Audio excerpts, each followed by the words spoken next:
Welcome to Immigration Review, your weekly source for immigration case law updates and insights. I'm your host, Kevin A. Gregg, back again to review the week's precedential immigration cases, rummaging through the decisions so you don't have to. This podcast is sponsored by Kurzban, Tetzelli & Pratt, also known as KKTP, a law firm where I'm also a partner. Whether you are facing an immigration obstacle, a serious injury, or a legal issue in your business, KKTP will aggressively protect your best interests. This podcast is also sponsored by DocketWise, an all-in-one immigration forms and case management solution trusted by thousands of immigration lawyers across the U.S. I really like DocketWise. It makes immigration applications easy by allowing the clients to provide information through simple online questionnaires that are shareable by text or email and available in multiple languages. Not only that, DocketWise provides a comprehensive group of case management features, including invoicing and calendaring, secure messaging, task management, and a lot more. You can learn all about DocketWise and receive a 10% discount on your subscription by heading to docketwise.com/immigration-review, so they know we sent you. And as always, this show does not constitute legal advice and has no bias other than to keep you up to date and to enable you, my dear colleagues, to excel in court. So, without further ado, let's start the review.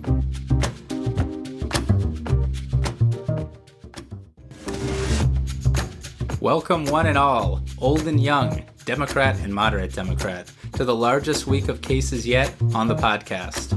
11 fascinating decisions. Brought to you in no small part by 2 Supreme Court, 2 7th Circuit, and 3 9th Circuit decisions. To quote Rainer Wolfcastle, laughing time is over. Let's go.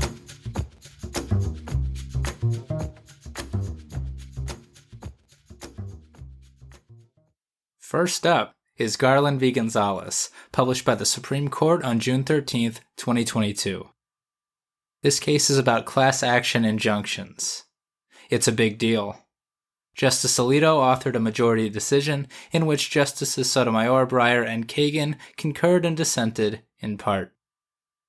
In this case, the majority held, after itself requesting that the issue be briefed, that INA Section 242 F1 deprives district courts of jurisdiction to issue class-wide injunctive relief in immigration cases. It's a pretty massive ruling, and if this had been the law during the prior administration, it may have left an immigration landscape quite different from the one we currently have. The non-citizens in this case represent a class of non-citizens who were physically removed, re-entered the U.S. unlawfully, and had their prior final orders of removal reinstated. They sought withholding of removal and passed their reasonable fear interviews, thereby placing them in withholding-only proceedings before an immigration judge, to see if they could establish that, yes indeed, if they are returned to their home countries, they will more likely than not be persecuted or tortured. ICE decided to detain all of them under INA Section 241A6, not based on a finding that they were dangerous or flight risks, but rather based simply on the nature of their arrival into the U.S. and the way that we as a country view them under immigration law. All of the individual class members were refused bond hearings before an immigration judge due to the fact that they had prior removal orders that had been reinstated.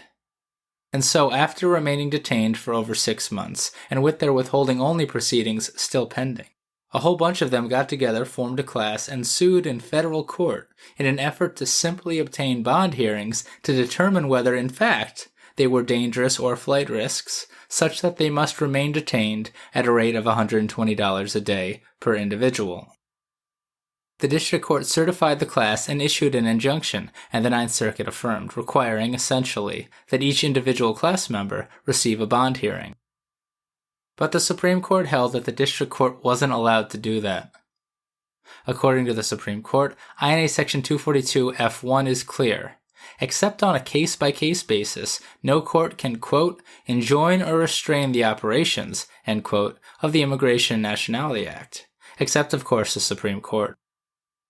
or as the Supreme Court majority put it, Section 242F1, quote, generally prohibits lower courts from entering injunctions that order federal officials to take or to refrain from taking actions to enforce, implement, or otherwise carry out the specified statutory provisions, end quote. But, and importantly, the statute does not, in Justice Alito's words, quote, preclude a court from entering injunctive relief on behalf of a particular alien, but injunctive relief on behalf of an entire class of aliens is not allowed, end quote. So in essence, individual plaintiffs could theoretically receive federal court orders requiring IJs to provide bond hearings here, but a whole class of non-citizens can't. Of course, individual federal court actions is prohibitively expensive for most non-citizens, and everybody knows it. But also theoretically, if a circuit court were to then affirm the requirement in a published decision that individuals in withholding-only proceedings must receive bond hearings after 6 months, that would be the law of the circuit, regardless of whether the initial case was brought class-wide. In theory. Just wait till you hear the next Supreme Court decision. By definition, the majority of the Supreme Court rejected the counter-arguments here, and all of that gets deep into the dictionary definition of words and statutory interpretation. But to summarize, the majority did not believe, as the dissent did, that the INA's injunction bar is inapplicable to, quote, unlawful agency action, end quote. The dissent believes that federal courts still have jurisdiction to bar immigration agencies class-wide when the agency acts unlawfully. The majority doesn't believe that federal courts have that authority. Now, the majority certainly believes that plaintiffs can enjoin federal agency unlawful actions in other contexts, maybe all other contexts, but just not with immigration. And to be fair, other agency actions besides immigration are not subject to INA Section 242F1. Justice Sotomayor, writing for the 3 concurrence dissent minority, believes that the majority, quote, reaches this conclusion in a purportedly textualist opinion that, in truth, elevates piecemeal dictionary definitions and policy concerns over plain meaning and context. I respectfully dissent from the court's blinkered analysis, which will leave many vulnerable non-citizens unable to protect their rights, end quote. So what now?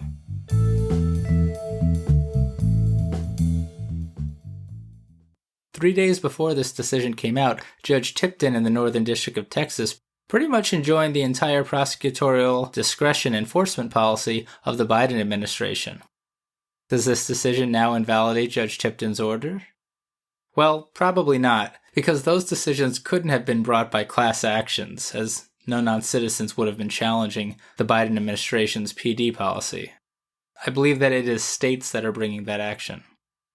And because of that, I guess the class-wide ban on district court injunctions wouldn't apply. Also, I'm pretty sure that the Biden administration made this very argument later in the week and that it was rejected. I may be getting my red state immigration challenges mixed up. But it just goes to show that there are other ways to obtain nationwide immigration injunctive relief without traveling under a class action. Which may be good in the future because immigration class actions now appear to be barred. And that is Garland v. Gonzalez.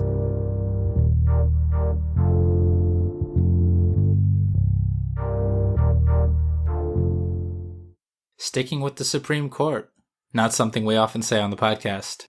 Johnson v. Arteaga-Martinez, published on June 13th, 2022. This case is about immigration detention. Justice Sotomayor issued the opinion for the court, with Justices Thomas and Gorsuch concurring and Justice Breyer concurring and dissenting in part. This is the companion case of Garland v. Gonzalez, and it kind of gets to the heart of what Gonzalez was all about before it got subsumed by that whole class-wide injunction issue. Does the immigration statute require immigration courts and/or DHS to provide non-citizens in withholding-only proceedings and detained under INA Section 241A6, quote, bond hearings after 6 months of detention in which the government bears the burden of proving by clear and convincing evidence that a non-citizen poses a flight risk or a danger to the community? It does not, end quote. Relevant here. Mr. Arteaga-Martinez was ordered removed from the U.S. and was removed, but upon removal was, quote, beaten violently by members of a criminal street gang, end quote. He re-entered the U.S. unlawfully, ICE reinstated his prior removal order, Mr. Arteaga-Martinez passed his reasonable fear interview, and ICE detained him during his withholding-only proceedings. He remained detained despite having, quote, no criminal record, end quote, and the fact that he was, quote, expecting the birth of his first child, end quote. Also, quote, the government does not dispute that ICE conducted an administrative review of his dangerousness and flight risk in August 2018 and denied him release without interviewing him or providing him a hearing, end quote. Desperate to get someone to pay attention to his bond eligibility, Mr. Arteaga-Martinez sued in federal court asking simply for an immigration judge to adjudicate his bond eligibility pending his withholding-only proceedings. The district court granted Mr. Arteaga-Martinez's petition for writ of habeas corpus, finding that under the immigration statute and due to his prolonged detention, an IJ must provide him a bond hearing where ICE bore the burden. The Third Circuit affirmed. Mr. Arteaga-Martinez got his hearing, ICE could not meet its burden, and he was released. He has not since absconded, he has not committed any crime, and taxpayers have not been paying $120 a day to detain him. And he is still waiting for a final decision in his withholding-only case over 3 years after his release, time he would have otherwise spent in detention. But in this case, the Supreme Court held that the District Court and the Third Circuit were wrong on the law.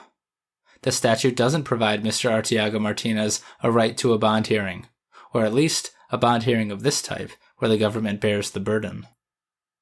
To summarize, ICE has 90 days to remove someone with a final order of removal post-removal order. Individuals like Mr. Arteaga-Martinez, in withholding-only proceedings, technically have final orders of removal. They're just asking that it be withheld. The Supreme Court has made that very clear in decisions over the last couple of terms. So what happens if the non-citizen hasn't been removed within 90 days? Well, in the 2001 decision Zadvides v. Davis, the court held for reasons of constitutional avoidance that the very statute at issue in this case, quote, does not permit indefinite detention, end quote.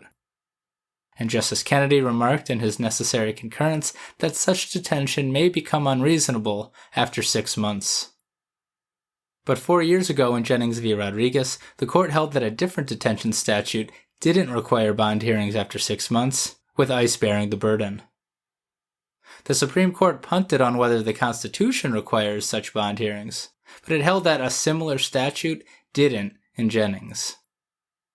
And so now, as in Jennings, the court believed the statute clear, meaning that, unlike in Zadvides, quote, the canon of constitutional avoidance simply has no application, end quote. Put another way, either the statute is unconstitutional or it's not, but courts aren't allowed to interpret a statute in a manner that avoids the unconstitutionality if the statute is clear. It needs to either apply the statute or find the statute unconstitutional. According to the court, INA Section 241A6 is clear. There is nothing in that, quote, that requires the government to provide bond hearings before immigration judges after 6 months of detention, with the government bearing the burden, end quote. Therefore, and quote, faithfully applying our precedent, end quote, in Jennings. Despite Justice Sotomayor not agreeing with that precedent and dissenting in Jennings. The Jennings analysis controls, and Justice Sotomayor is going to follow Jennings. Perhaps Justice Sotomayor has Dobbs and Roe on her mind and is reminding her colleagues. Perhaps not. Again and naturally, the majority rejected the counterarguments. For instance, the Department of Justice's own regulations appear to provide such authority for bond hearings, but that says little as to what the statute requires. Quote, the parties do not dispute that the government possesses discretion to provide bond hearings. But this court cannot say, consistent with Jennings, that the statutory text requires them, end quote. DOJ could do it, and they could implement a regulation to provide bond hearings for people like Mr. Arteaga-Martinez, but DOJ has chosen not to do so. As in Jennings, none of this precludes arguments in district court that the U.S. Constitution, rather than the statute itself, requires a bond hearing for such individuals. Personally, I'm not optimistic about what the Supreme Court will eventually say on that, but the argument is alive and well, ready to be made once detention of any sort becomes prolonged all over the country until the Supreme Court speaks again. In fact, that very issue was presented before the Supreme Court here, but because that wasn't the rationale relied upon by the Third Circuit below, the Supreme Court left the dispute for another day and another term. Too much going on this term anyway. My heart can take no more. Justice Thomas concurred to state 3 scary things. 1, he doesn't think the Supreme Court even has jurisdiction to hear this case. 2, he doesn't think that the Due Process Clause of the Constitution applies to the laws governing removal of non-citizens. And 3, he believes that the Supreme Court, quote, should overrule Zadvidus at the earliest opportunity, end quote. He only had himself as the vote for those latter 2 things. And before we leave the Supreme Court,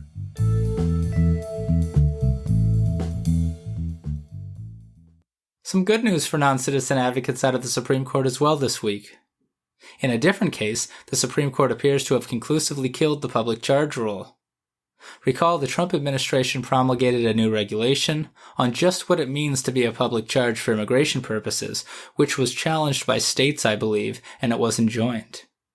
When the Biden administration came in, it declined to defend that proposed regulation from the Trump administration, whereby 13 Republican-controlled states tried to intervene to defend the regulation themselves. The Supreme Court granted certiorari but has now dismissed the whole case as, quote, improvidently granted, end quote. Justices Roberts, Thomas, Gorsuch, and Alito don't seem thrilled about it. But, describing the whole procedural posture as a, quote, mare's nest that could stand in the way of our reaching the question presented, end quote, the court has ended the dispute. So it appears that the proposed public charge chaos is dead. Long live the chaos. And that is Johnson v. Arteaga-Martinez, plus the public charge Supreme Court case.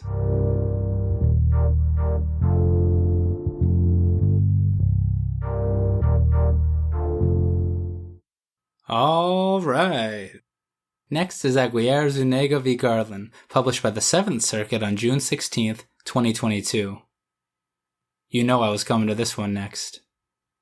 Here I believe we have the first immigration decision authored by recent 7th Circuit Judge and Supreme Court shortlist nominee, Judge Jackson Akiwumi.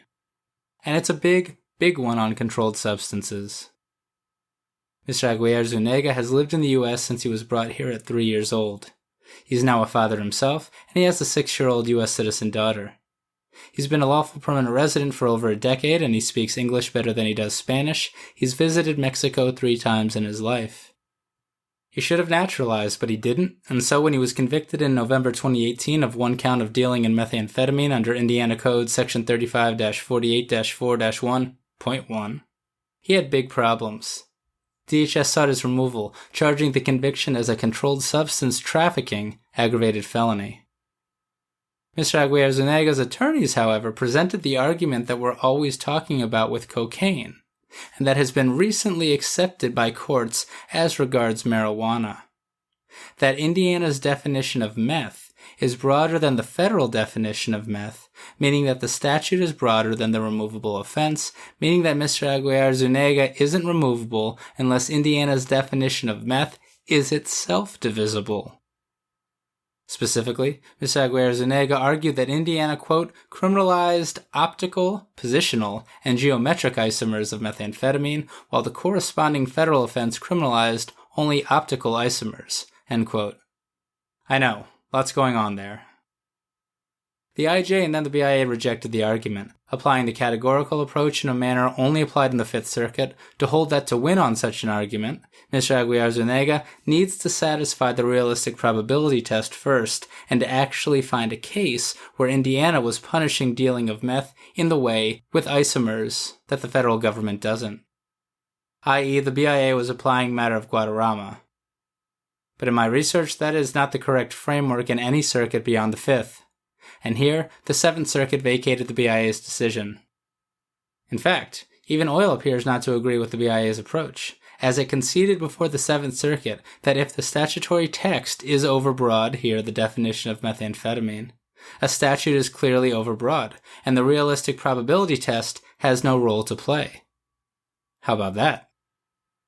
To the extent that any doubt remained in the Seventh Circuit, the court was clear, quote, if the statute is overbroad on its face under the categorical approach, the inquiry ends, end quote.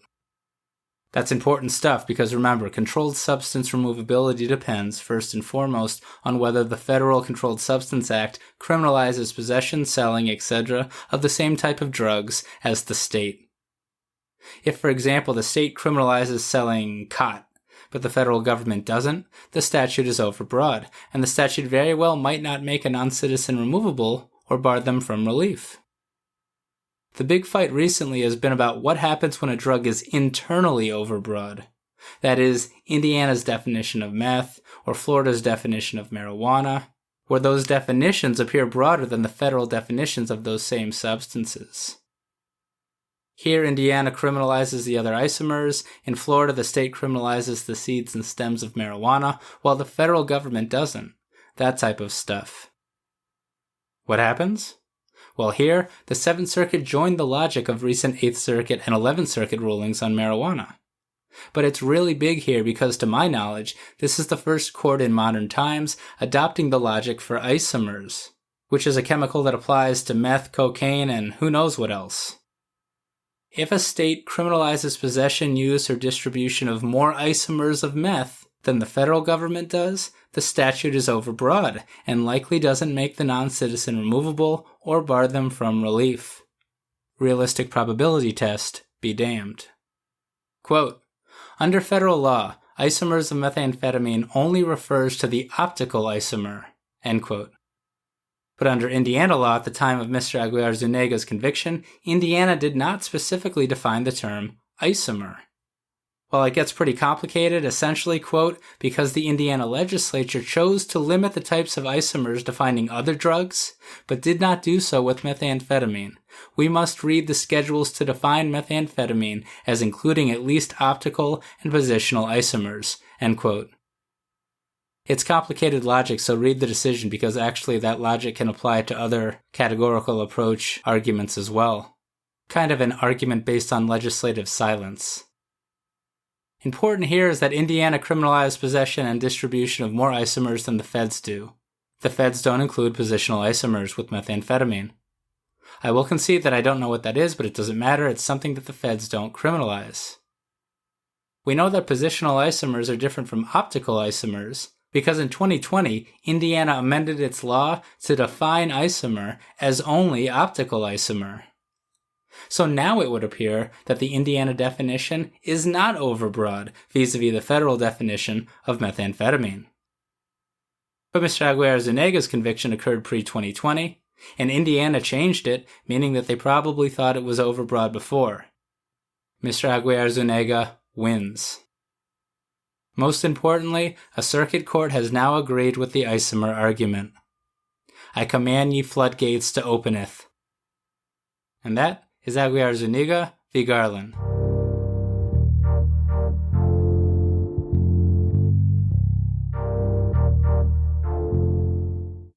Next up is Cabrera-Ruiz v. Garland, published by the 7th Circuit on June 14, 2022. This case is about credibility and the Convention Against Torture. The 7th Circuit is not pleased with Mr. Cabrera-Ruiz, beginning its decision by noting his repeat criminal history and unlawful entries into the United States. After a recent illegal re-entry conviction, he ended up in removal proceedings and applied for deferral of his removal under the CAT to Mexico. The IJ/BIA, and now 7th Circuit, denied. See, as it turns out, Mr. Cabrera-Ruiz has been trafficking cocaine for powerful criminals who he believes are linked to La Familia Michoacana drug cartel in Mexico. And he himself has a history of gang involvement in Mexico. He's got the tattoos, the convictions, the whole deal. He also used to traffic contraband for the Cartel de Jalisco Nueva Generacion in Mexico, and he claims that the cartel shot his uncle, murdered his nephew, and threatened to kill his brother when it believed that Mr. Cabrera-Ruiz lost 3 million pesos worth of computers. Later in his removal proceedings, Mr. Cabrera-Ruiz testified that he turned himself into the cartel in Mexico, and that he was tortured for 27 days, whereby he was then released with the instruction to murder a rival in Mexico City. Mr. Cabrera-Ruiz testified that he instead fled to the U.S. He testified in immigration court that he feared both of his former cartel employers. He believes that he'll be killed as a snitch, and that the Mexican police will not protect him. He brought evidence direct, circumstantial, and expert. However, quote, in a detailed opinion, the IJ explained that although credible claims of past torture would ordinarily earn cat relief, Mr. Cabrera-Ruiz was not credible, end quote. Then, considering the record evidence, the IJ concluded that Mr. Cabrera-Ruiz hadn't met his cat burden without his testimony. Quote, the risk of future harm for being a snitch was too speculative, and the gang tattoos were a non-factor because Mr. Cabrera-Ruiz had previously lived in Mexico with those very same tattoos. End quote. Like I said, the BIA and now the Seventh Circuit upheld the adverse credibility finding. Importantly to all tribunals involved, Mr. Cabrera-Ruiz didn't tell ICE about any of his fears when he was asked in detail in 2009 during an incident with immigration officials. Not only that, but Mr. Cabrera-Ruiz didn't mention important details during his DHS interview in 2020, including the 27-day torture. Quote, to accept Mr. Cabrera-Ruiz's explanation to the IJ for these inconsistencies, that the ICE agent never asked about torture generally, would require a fact finder to suspend disbelief. One does not forget such a traumatizing experience, end quote. Mr. Cabrera-Ruiz also appears to have been less than forthcoming on some of the details of his drug trafficking. All that isn't technically fatal to cat protection. It can be earned if the record establishes eligibility even without the testimony. And here Mr. Cabrera-Ruiz had much more, including an expert opining directly on point. But Mr. Cabrera-Ruiz's witnesses and his expert were insufficient to the Seventh Circuit, at least, quote, under the highly deferential substantial evidence standard, end quote. Addressing the expert testimony, for example, quote, general evidence of government acquiescence to cartel activity does not alone support a finding that a public official will turn a blind eye if the cartel attempts to torture Mr. Cabrera-Ruiz, end quote. Mr. Cabrera-Ruiz will therefore be returned to Mexico. And that is Cabrera-Ruiz v. Garland.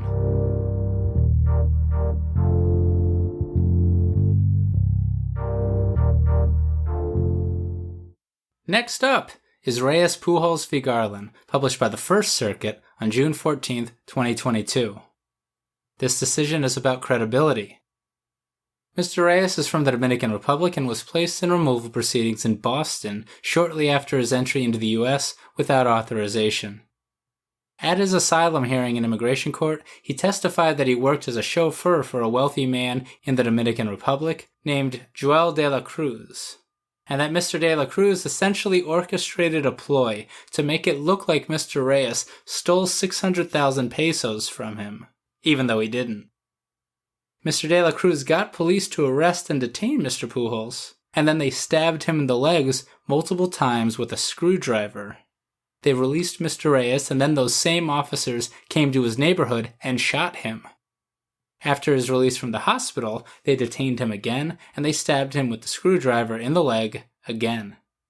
He has medical records to prove it, it seems. But the IJ made an adverse credibility finding and denied everything. For some reason, Mr. Reyes appealed only the denial of cat protection, which the BIA affirmed.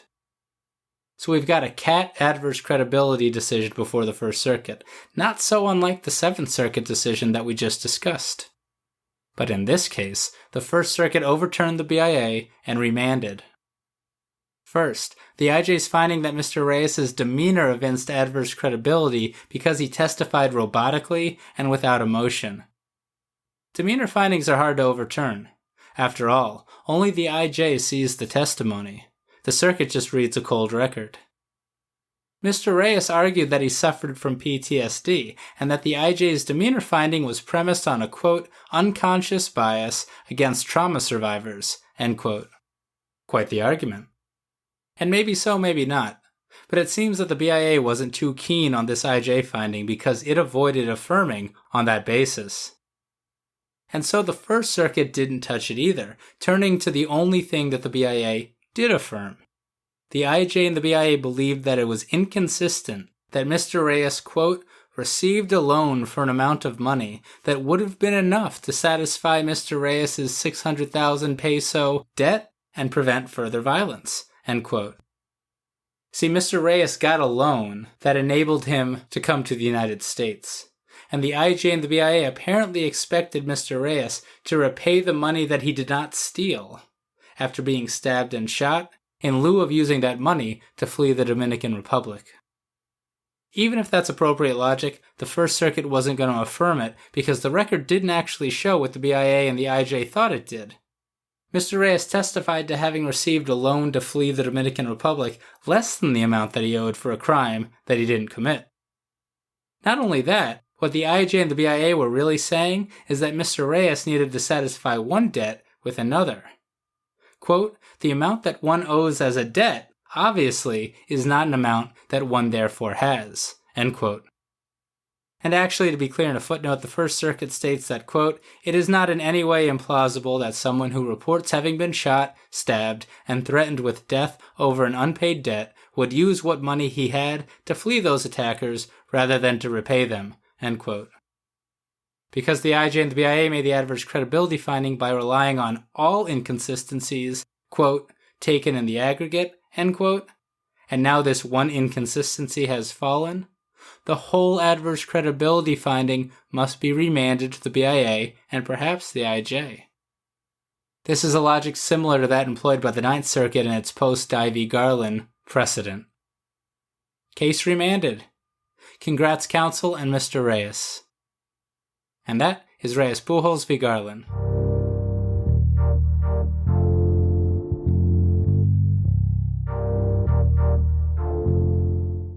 Next up is matter of DLS, published by the BIA. This case is about convictions and particularly serious crimes. It comes to the BIA here following Oil's request for a remand from the 11th Circuit. Mr. DLS is from Mexico, entered the United States unlawfully many years ago, and in 1999 pled nolo contendere to felony battery under Section 784.041 of the Florida statutes. He received 5 years probation and adjudication was deferred, which was later modified to include anger management evaluations. He was placed in removal proceedings and applied for withholding of removal under the INA and the Convention Against Torture. After all, he was removable, and any asylum application was probably many years untimely. The IJ denied the withholding of removal application by finding that the assault thing was a, quote, final judgment, end quote, under the INA, and that moreover it was a particularly serious crime under INA Section 241b3a, a statute that describes a class of crimes so serious that only aggravated felonies with 5 years imprisonment served per se qualify. But matter of NAM also allows other crimes to qualify on a case-by-case basis, and here the immigration judge made that conclusion. Having so held, the IJ denied the last remaining form of protection, cat deferral, on the merits. The BIA affirmed the IJ, and now on remand, has done so again. INA Section 241b3b-II bars withholding of removal if the non-citizen has been, quote, convicted by a final judgment of a particularly serious crime, he is a danger to the community of the United States, end quote. Just a bit of recent background before we get started. Attorney General Garland just said last month in matter of BZR that this latter phrase of the statute is not redundant. The particularly serious crime analysis is governed by the overarching concern of whether the crime indicates that the non-citizen is a danger, and not simply the elements of the offense. Now, since 1988, the BIA has deemed a non-citizen, quote, convicted for immigration purposes if a court either adjudicated the person guilty and entered a formal judgment, or entered a deferred adjudication of guilt, end quote. The latter phrase required a bunch more things of the state criminal judgment.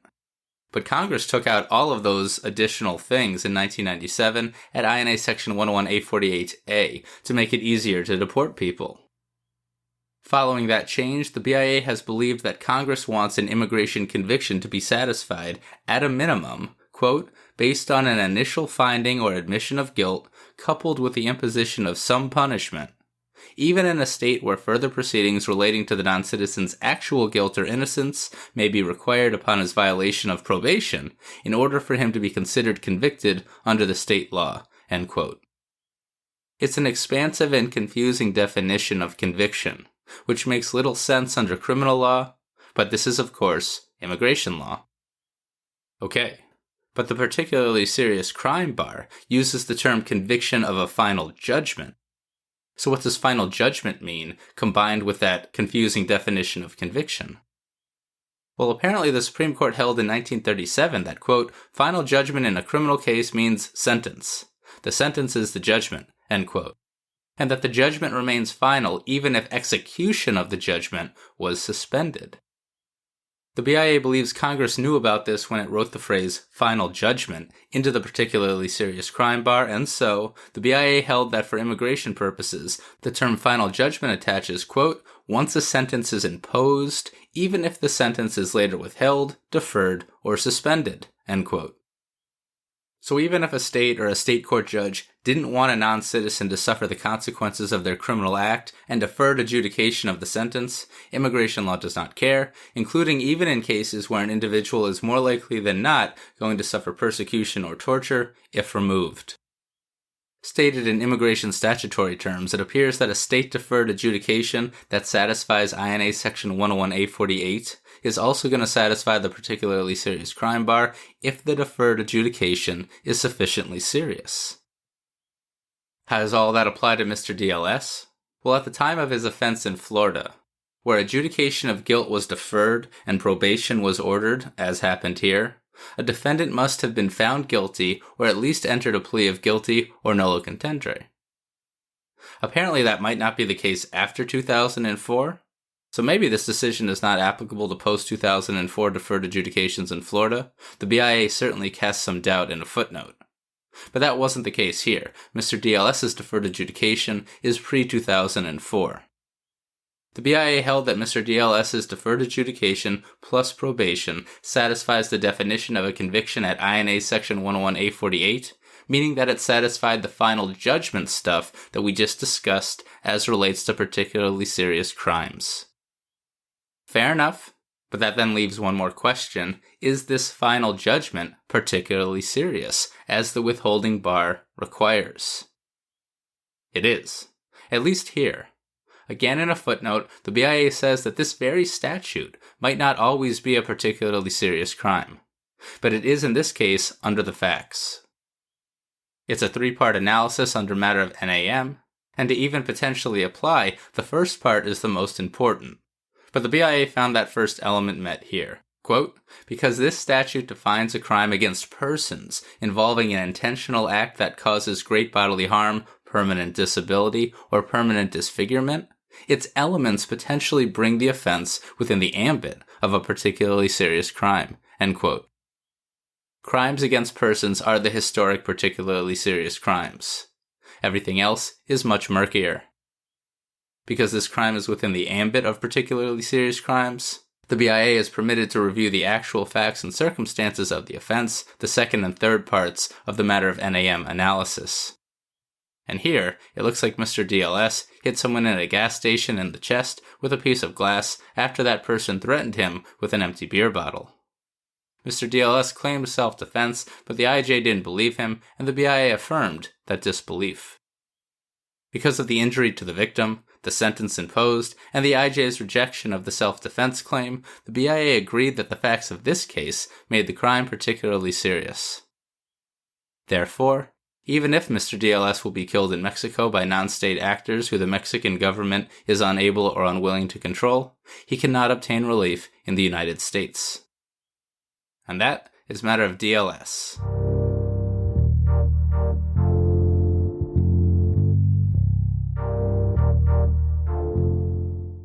Next is Holmes v. Garland, published by the 8th Circuit on June 17, 2022. This case is about due process. Ms. Holmes is from Kenya and entered on a student visa in 2009. It appears, however, that she may have stopped going to school and then claimed to be a U.S. citizen on an I-9 to get a job. DHS placed her in removal proceedings.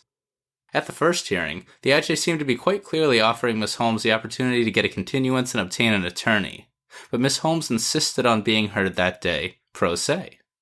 She was, after all, in immigration prison at the time. Representing herself, Ms. Holmes testified that she was raped in Kenya and wanted to apply for asylum for that reason. The IJ continued proceedings. At the next hearing, the IJ granted bond and continued the case again. Then at the next hearing with an attorney, Ms. Holmes' attorney told the new IJ that she wouldn't be seeking asylum and that she wished to revoke her prior admissions and concessions to the facts and allegations in the notice to appear. Also, Ms. Holmes had recently married a U.S. citizen, and an I-130 petition was pending.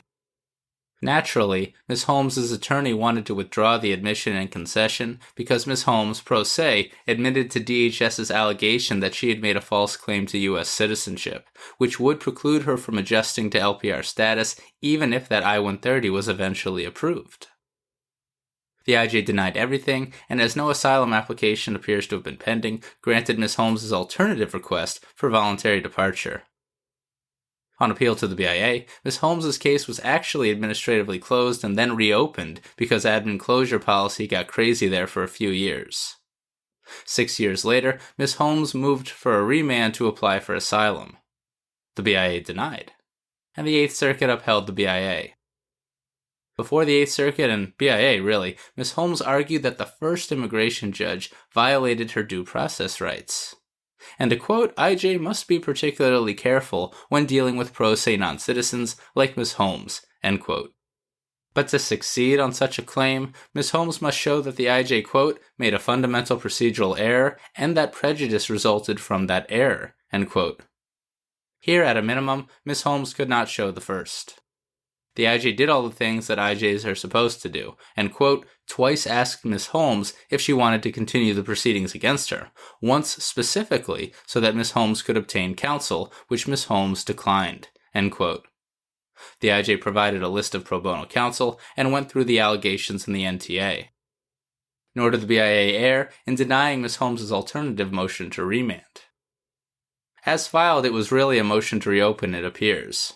And such motions require submission of a new application for relief, along with evidence that is material and was not available or discoverable at the time of the prior hearing. Apparently, Ms. Holmes did not fully comply with those requirements in her motion with the BIA, and so the Eighth Circuit affirmed the BIA. And that is Holmes v. Garland.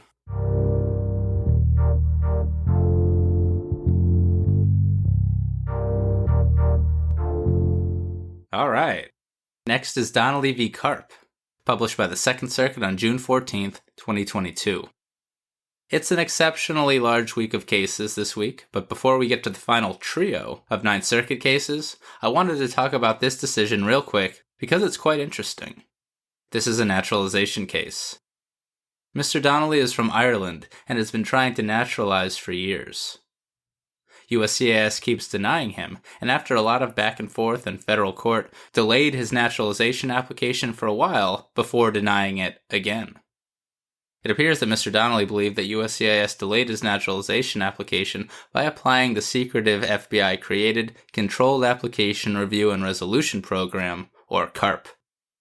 Under that secret program that is not a fish, and that only came to light because of an ACLU lawsuit, USCIS is essentially supposed to delay deciding cases where it suspects but cannot prove that an applicant did bad things, usually terrorism.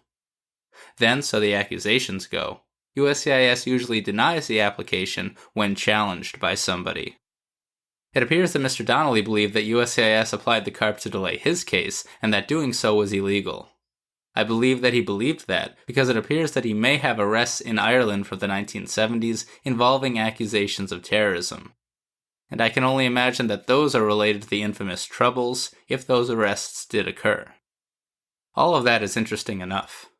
But this case is more interesting because after USCIS denied Mr. Donnelly's N-400 naturalization application, he filed an N-336 appeal as the statute requires, but he didn't show up for his N-336 appeal interview.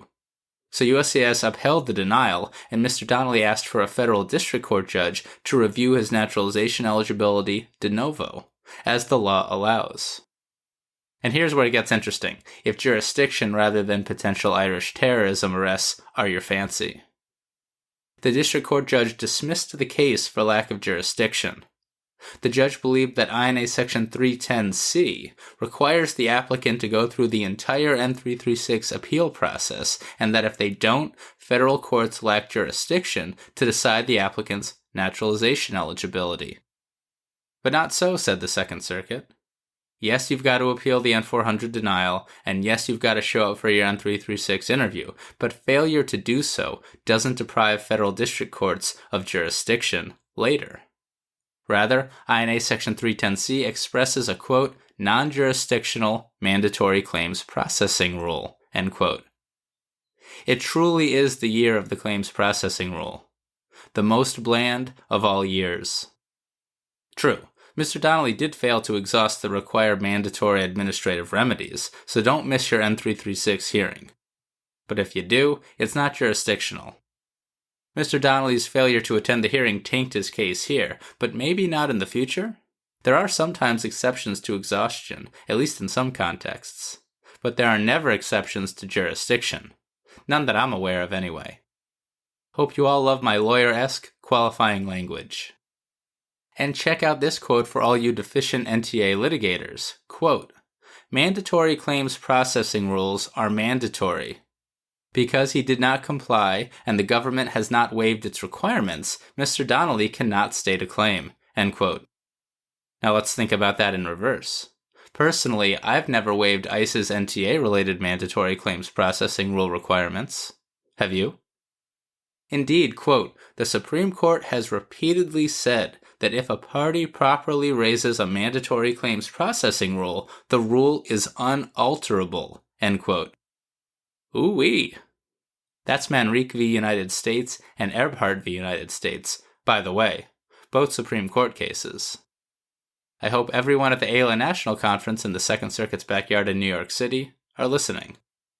Anyway, don't miss your N-336 interview, and don't fail to disclose arrests in Ireland. But it's not jurisdictional, and how about those claims processing rule apples? Alright, that took a bit longer than anticipated. And that is Donnelly v. Karp.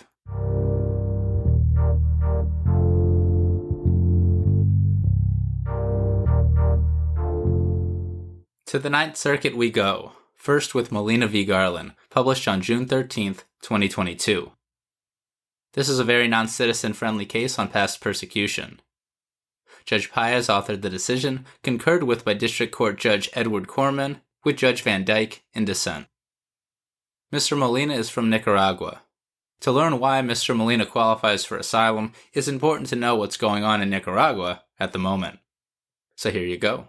Quote, the Sandinista National Liberation Front, or FSLN, regained control of the Nicaraguan government in 2007 under Daniel Ortega. The FSLN maintains power in part through Citizen Power Councils, CPCs, which are party-based grassroots organizations that operate in neighborhoods and districts across Nicaragua. The CPCs function as intelligence-gathering entities for the Nicaraguan government. They also assist the government in suppressing dissent.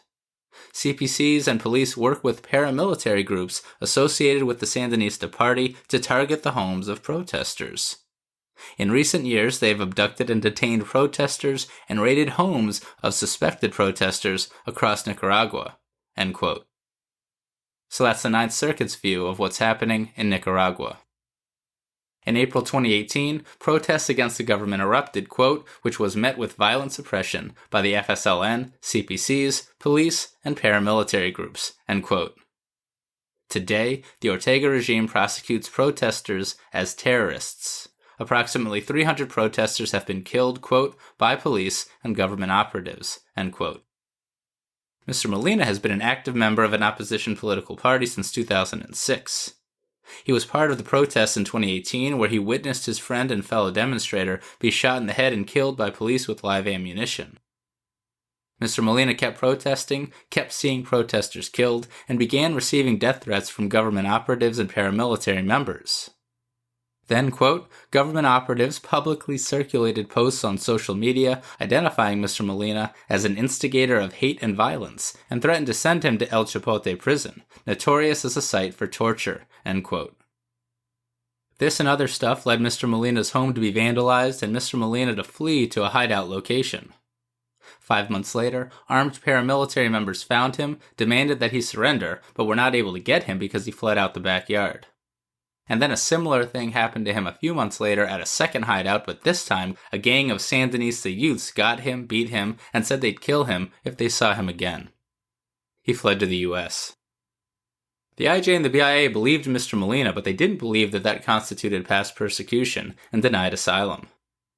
The Ninth Circuit majority disagreed, applying its, quote, binding case law, end quote. Quote, first, as we have consistently recognized, being forced to flee from one's home in the face of an immediate threat of severe physical violence or death is squarely encompassed within the rubric of persecution as long as the persecutor's actions are motivated by a protected ground, end quote. That's what happened to Mr. Molina 3 separate times. And the severe and immediate danger that he faced arose within the broader context of mass killings and violent reprisals by the Ortega regime and its affiliates against protesters like him, which included the killing of his friend that he witnessed firsthand. Country condition evidence can establish immediate danger to individuals, even if not directed in all aspects to that non-citizen himself. In any event, the Ninth Circuit has, quote, repeatedly held that threats may be compelling evidence of past persecution, particularly when they are specific and menacing, and are accompanied by evidence of violent confrontations, near confrontations, and vandalism, end quote. Again, that's what occurred here, particularly as Mr. Molina, quote, was publicly marked as a terrorist, end quote. Finally, separate and apart from those 2 reasons, quote, an applicant may suffer persecution because of the cumulative effect of several incidents, even if no single incident rises to the level of persecution, end quote. So listen to that again. The usual requirement that IJs must consider all harm cumulatively for Convention Against Torture purposes, as the CAT regs require. Well, in the Ninth Circuit, it appears that it also applies to asylum and past persecution. This is an important case. The repeated and escalating threats, combined with, quote, public blacklisting, end quote, the vandalism of his home forcing him to flee, the armed paramilitary incidents, and the, quote, gang of Sandinista youths beating and threatening to kill him near his second hideaway location, end quote, meet the definition of persecution in totality at a minimum. This decision is a case study on bringing past persecution asylum claims in the Ninth Circuit, and on page 22, the Ninth Circuit distinguishes the oft-relied-upon ICE Ninth Circuit cases Wackery v. Holder and Hoxa v. Ashcroft. If you're curious. Case remanded to determine whether this persecution-level harm was on account of a protected ground, although, quote, the record evidence strongly suggests that Mr. Molina was persecuted on account of his political opinion by individuals affiliated with Nicaragua's ruling Ortega regime, end quote. And actually, that's not all. The case was remanded on Convention Against Torture, too, as the BIA failed to consider the, quote, highly probative country conditions reports which reflect the Nicaraguan government's continued jailing and mistreatment of political protesters like Mr. Molina, including immediate arrest of activists at the airport as soon as they returned to the country, end quote. What an important fact to remember about Nicaragua. Congratulations, Mary Christine, Sangela, and many others, including Loyola Law School students, on the win. And I'm not done.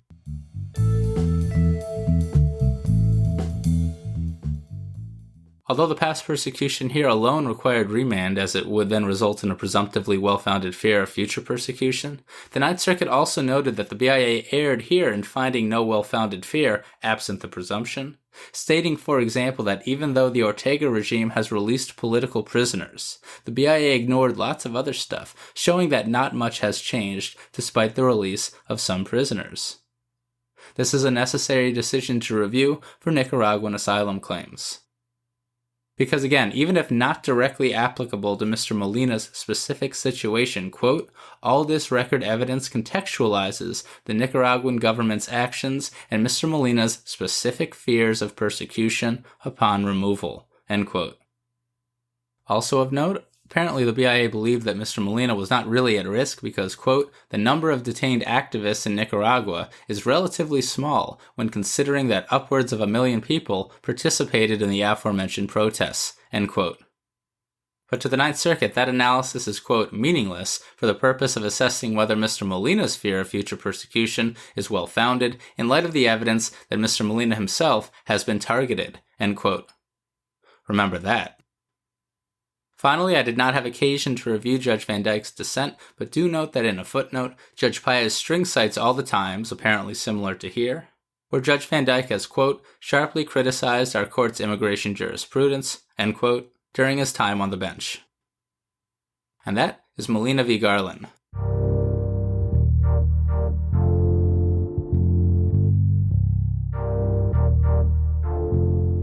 Almost done, but not quite. Next is Greenwood v. Garland, published by the Ninth Circuit on June 16, 2022.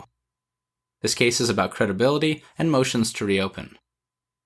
Mr. Greenwood is from Jamaica and tried to enter the U.S. in 1997 with a Canadian passport that had the name Errol Brown. It looks like he was caught and expeditiously removed, and then when he re-entered unlawfully later, DHS reinstated that final removal order. Although the prior removal order DHS was reinstating was against Errol Brown, not Mr. Greenwood. I guess that didn't really matter for reinstatement, because Mr. Greenwood was replaced in withholding-only proceedings due to his claimed fear of returning to Jamaica, quote, because of his membership in the People's National Party and political violence by the opposing Jamaica Labour Party, including the murder of his brother and nephew, end quote. The IJ denied based on an adverse credibility finding, but it doesn't seem like any of it related to the substance of Mr. Greenwood's claim.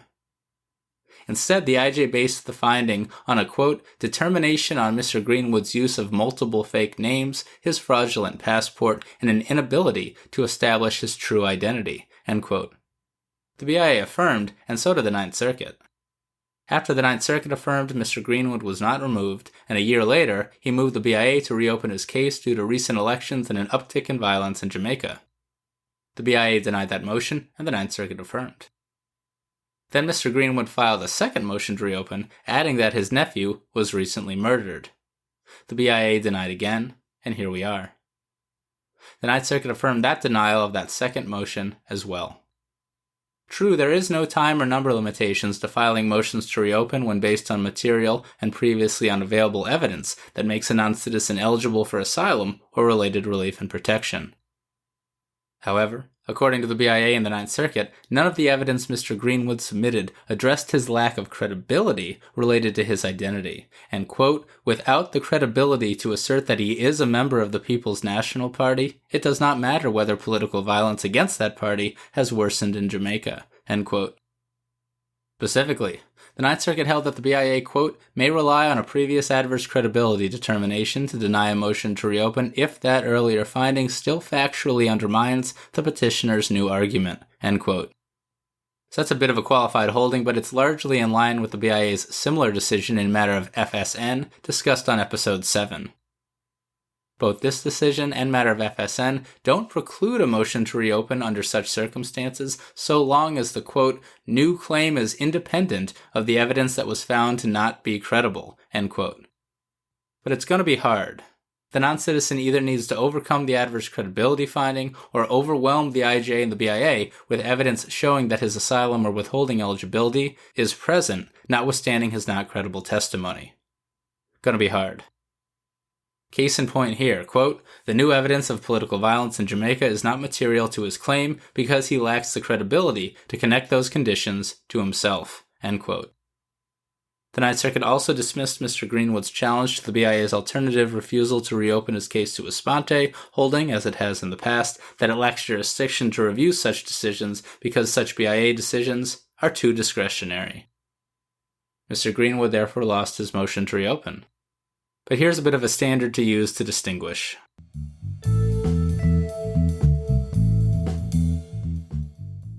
The Ninth Circuit does recognize its precedent holding that adverse credibility denials shouldn't be sustained where the inconsistency or issue is, quote, inconsequential and not pertinent, end quote. It just held that that wasn't the case here. Mr. Greenwood has misrepresented his identification many times and even has a conviction for fraudulently applying for a U.S. passport. Therefore, here, quote, this deception goes right to the issue in this case, his identity, including whether he really is a member of the claimed political party, end quote. But that's not always the case. And that is Greenwood v. Garland.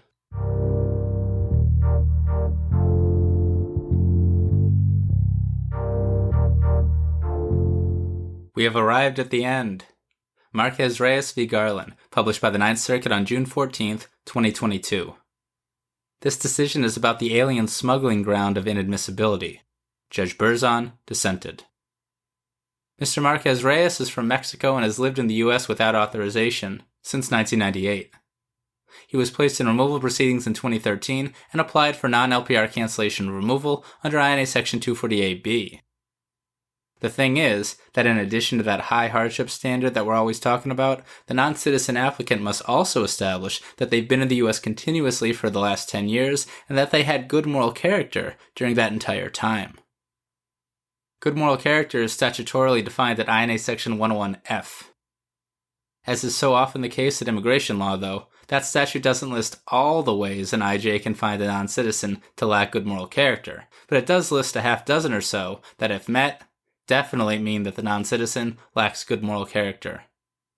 And one of those reasons that is listed is if the non-citizen is inadmissible under the alien smuggling provision at INA Section 212A6E. Under that statute, a non-citizen, quote, who at any time knowingly has encouraged, induced, assisted, abetted, or aided any other non-citizen to enter or to try to enter the United States in violation of the law, is inadmissible, end quote.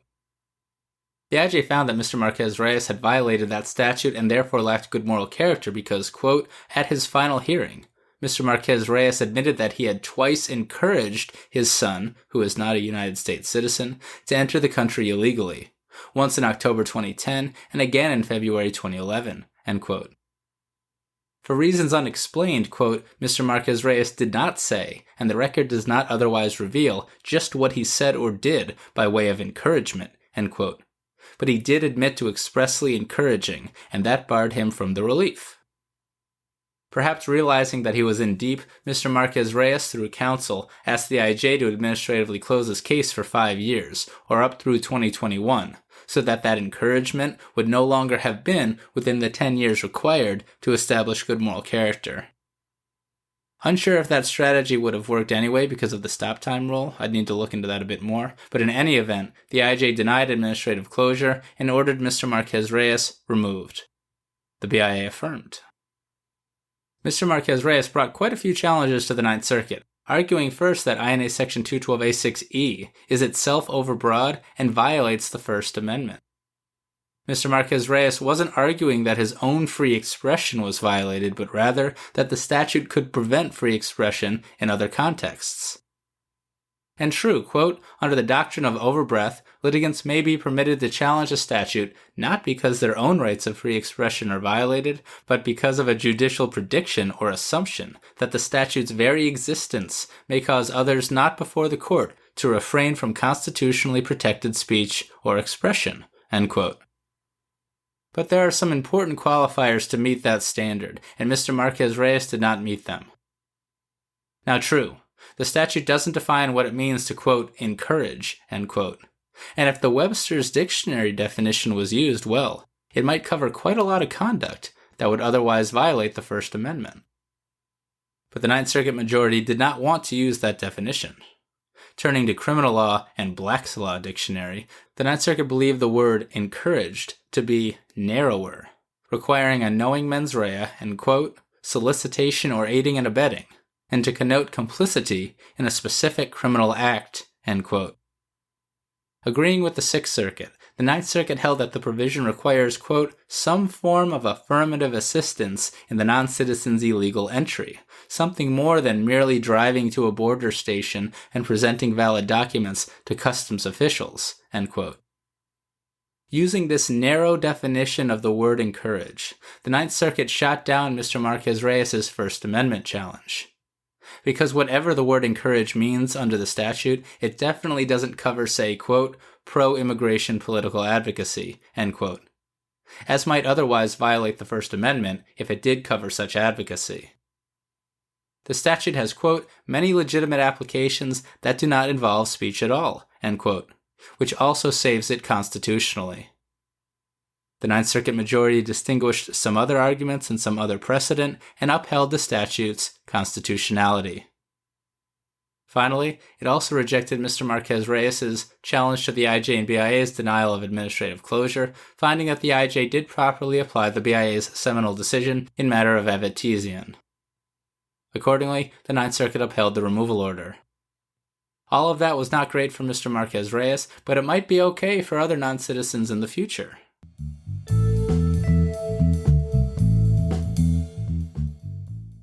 So while Mr. Marquez-Reyes lost, the case is quite good for challenging alien smuggling allegations, as it has narrowed the word encourage to cover conduct far more than simply suggesting or even urging someone to enter the U.S.